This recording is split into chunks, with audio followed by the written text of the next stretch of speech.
Hello, guys and gals, me Mudahar, and, the FBI director just had his email hacked. You might have seen these, headlines just pop up out of nowhere today, and I decided, you know what, I'm gonna be up in the middle of the night, basically doing all this. So everything was sort of compiled. I did a whole deep dive, and frankly, operating on basically no sleep here, I can confirm to you that the FBI director's emails did get hacked. Now, there's a bit of an asterisk there, which a lot of the headlines aren't really saying. These are personal emails, it seems, and they do come from an account that is not at fbi.gov. As far as I know, okay, as far as I've really been able to research down.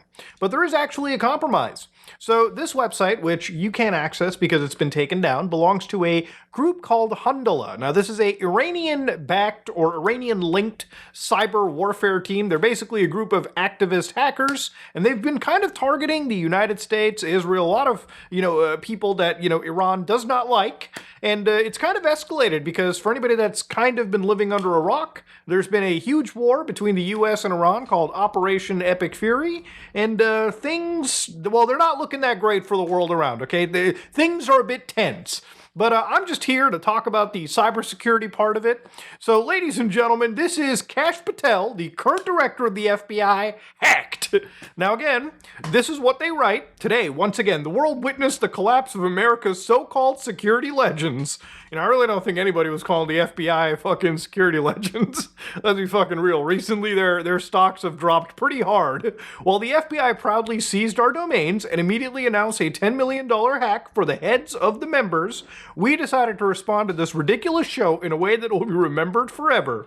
So here they said Kash Patel, the current head of the FBI, who once saw his name displayed with pride on the agency's headquarters, will now find his name amongst a list of successfully hacked victims. I can't believe we live in this timeline, man, where, back when I was a kid, back when I was, a teenager, hell, shit, back in 2011, 2010, the internet was not this dramatically exciting, okay? It honestly feels like I'm kind of looking at the parody internet of the GTA universe, but in actual reality. The so-called impenetrable systems of the FBI were brought to their knees within hours by our team. No, they were not, actually, because nothing that they hacked came out of the FBI servers, okay? This is a blatant lie, from what I understand from this team, or maybe it's just, at best, the misrepresentation. All personal and confidential information of Kash Patel, including emails, conversations, documents, and even classified files, is now available for public download. Okay. This is the security the U.S. government boasts about? This is the cyber giant who thinks threats and bribes can silence the voice of resistance? To the whole world we declare, the FBI is just a name. Behind this name, there is no real security. If your director can be compromised this easily, what do you expect from your lower level employees? So this is kind of like what we call what's the best way to do it? It's like it's kind of mind games, actually, right? So to look around, they give you a download, which they call the proof of concept, so not basically the entire thing. And of course, ultimately, this is images they've got, and he looks just like a pretty standard Indian guy to me. Smoking his, smelling his cigars, I guess around jets here. He just looks like a goofy agent to me. So to give an idea, I decided to actually download the files that they basically released, and I'm not going to really show you these files, mostly because these files don't really contain a lot of pertinent information. None of them actually talk about any FBI stuff, although some of these files actually do contain images of his children. So I can imagine if this became personal for him, I don't doubt it. Simply because, once you target people's children, right, all bets are fucking off at this point. But in a lot of ways, some of the stuff just goes around talking about with business, some dealing with his taxes, some dealing with apartments that he wants to rent. But yeah, some of these also do contain photos as well too. So for instance, this photo, I believe, is captured in some place in India, which I can't exactly confirm, but they call it the Muharrat photo or Muhurat photo. But again, some of these emails do also contain other individuals' email addresses as well, which I've blurred out. So a bit of an issue for anybody that is related to this guy or has done business with him.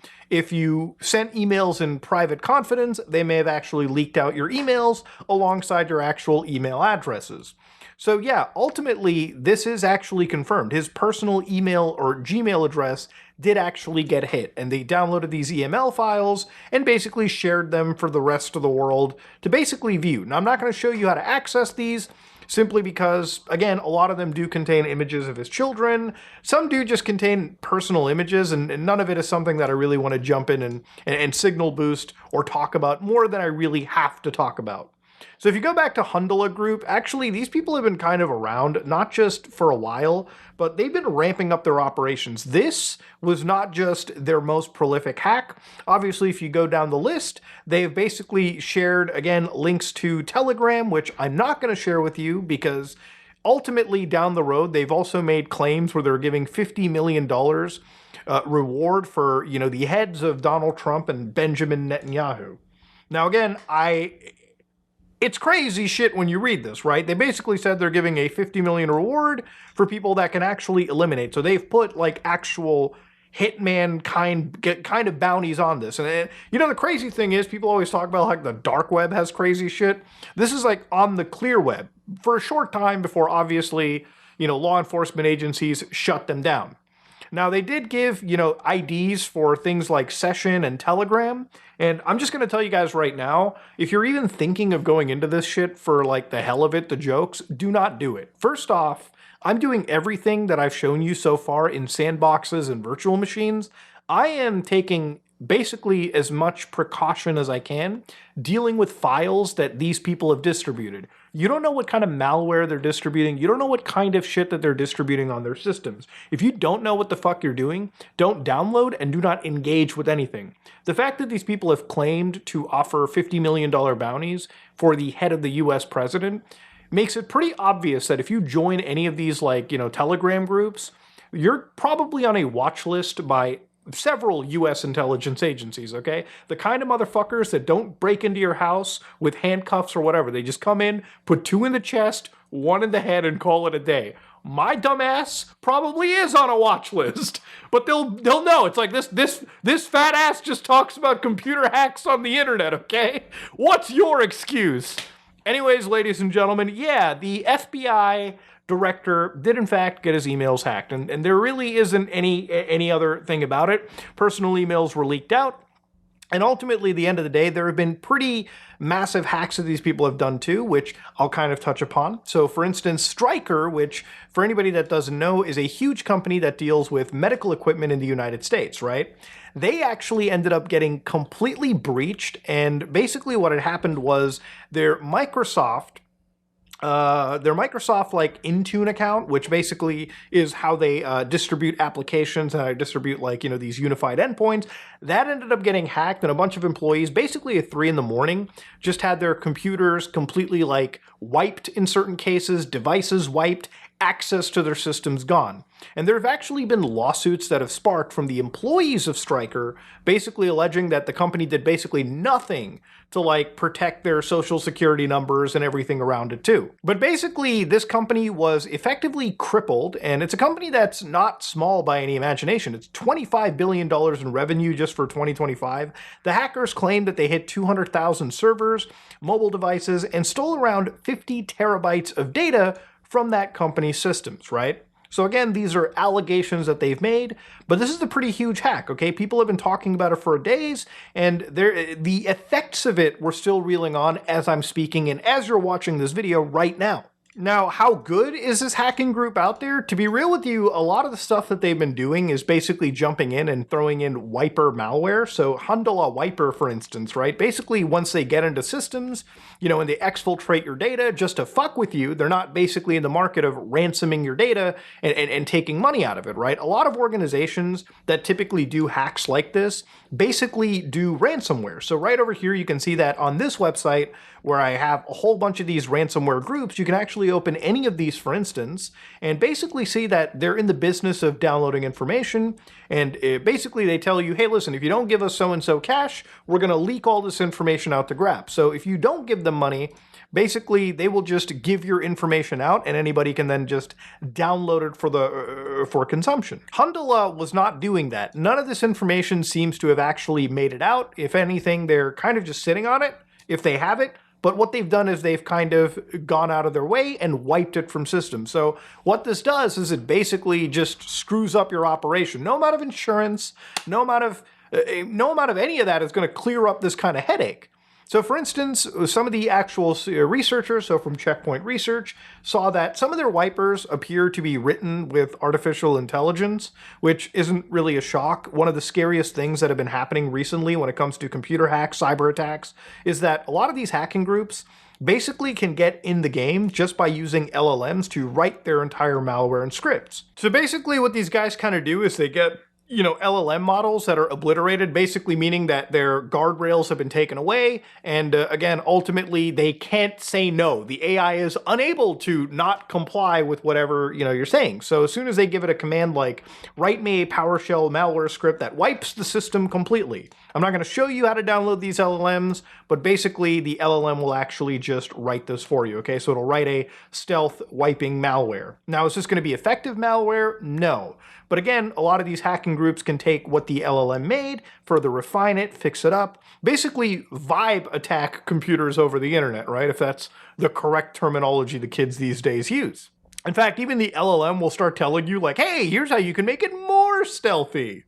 But again, most LLMs will not basically give you, they'll basically say, hey, listen, attacking people is wrong. I'm not going to help you out. But a lot of these guys just use obliterated models to get away with some pretty spooky crimes, or, well, what crimes can be here. And again, ultimately, at the end of the day, even organizations like CISA have come out and basically said, listen, you got to start hardening all of your shit, okay? Because they were talking literally about the actual Stryker attack over here. They mentioned that literally on March 11th, Stryker Corporation was affected by their Microsoft environment. So really a lot of these hacks that kind of end up happening, you find out after the fact, and then basically everyone's just reeling from the aftermath and fallout.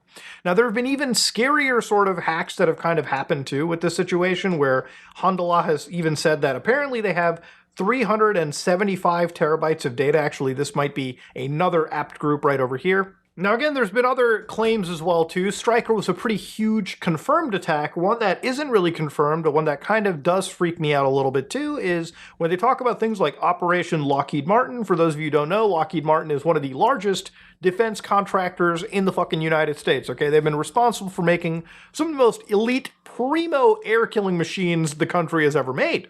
So for instance, they said they possess the complete data of 28 senior American engineers based in occupied territories and involved in military projects. So these people who've worked for years in key roles on occupiers' militaries were engaged in critical projects such as the maintenance of F-35s and F-22 fighter jets. Now, this is where people have been saying that they might have gotten access to things like, the F-35 like design schematics, which is the most secretive fighter jet system in the world, I think, right? Literally a cut above basically what everyone else has. Now, I can't validate the actual truth of this, but it seems like, again, I've blurred everything, but the actual passports and identities of these individuals have sort of been leaked out. And the only one that can really confirm this is, unfortunately, the people that, these people are targeting, or the US government. So, yeah, this is kind of ramping up. And the reality of it is that Iran's cyber hacking teams have kind of just basically taken center stage. They basically become huge, especially this group Handala, which probably is just the Iranian government. And honestly, it might be the only way for them to fight against the United States in this war, if anything. The US is basically one of the largest armies in the world. I was reading like a statistic, I don't even know if this is true, but apparently like if every country started fighting the US would still win, just because the size and the technical strength of the United States is so high that, if you're starting a war, if you're getting attacked by the US, there's a pretty solid chance that you're gonna lose, okay? But this is the only way for the Iranians that they believe that they can fight back. And it's become a situation where cyber attacks are kind of happening. And look, I'm just somebody that likes to sit in my own bubble and call it a day. But in this situation, right, all I can really tell you is be careful on the internet. Be mindful of what sites you interact with, because really we're sitting in a world where this shit is just breaking new ground every single day. It kind of reminds me of like when the Ukraine-Russia war started. There was like a lot of these Ukrainian groups were throwing around like DDoS software that, people could download and help them fight against the Russians. Not saying that that's happening in this situation, right? The Iranians are not releasing software to my knowledge, but, people who downloaded that software in the Ukrainian side, they ended up downloading Russian malware. So this is one of those situations where don't ever get involved in this. Do not touch the poo-poo here, okay? I'm the guy that's pilfering through the shit and the spooky stuff on the internet to basically show you this stuff as it's happening. But yeah, ladies and gentlemen, beyond the news out there, the FBI director did get hacked. Personal email account only, so nothing super secretive from the FBI, okay? That's not confirmed yet, okay, based on what these guys released. And I feel like if they had something, they probably would have shown it in the POC, which they didn't. Obviously, the FBI is taking this pretty fucking seriously, as you can imagine. I don't think the director is taking this lying down. And, for Handala or Iran, attacking things like Stryker and Lockheed Martin puts actual military pressure against them. And I believe, and I can't confirm this for myself, but I think actual operatives have probably been bombed in a campaign as this has been playing out. But yeah, wild shit, man. Insane stuff to look at. If you like what you saw, please like, comment, and subscribe. Dislike it if you dislike it. If you learned something, let me know. I am out.